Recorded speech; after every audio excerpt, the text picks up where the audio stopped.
ที่ใบบิงเนาะไอ้ถุงนี้คุยดักเลยเลี้ยมาจังสักดักเลยนี่อะไรถุงเนาะไอ้จังเลยชาดมจะกี่ป้าขนมมีอะไรบ้างดักเลยยังไอ้ถุงนี้เจ๊สักไว้แล้วมาเลยสักบ้างดักเลยยังไอ้ถุงเนาะยังก็ถ้าเธอไอ้ถุงนี้ไอ้ถุงรำนี้รำเชมก้างไงเลยเอง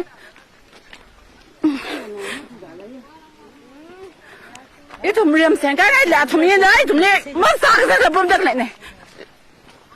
เลยดักเลยยังMLS ปิงยัง official ปิงโน้ตปั๊บตาโล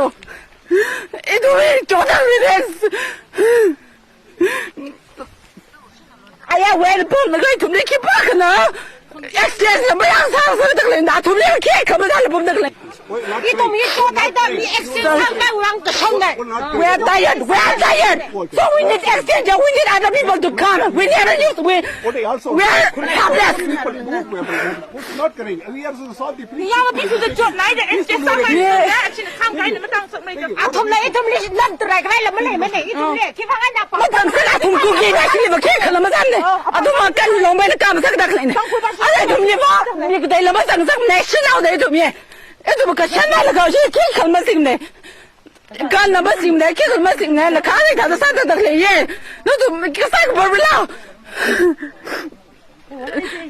ถุงนี้แค่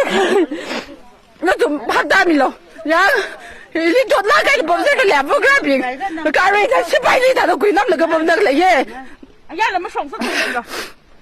คิดว่าเลยเลยบ้องกันเลยคิดว่าเขามาสั่งสักเดือนเนี่ย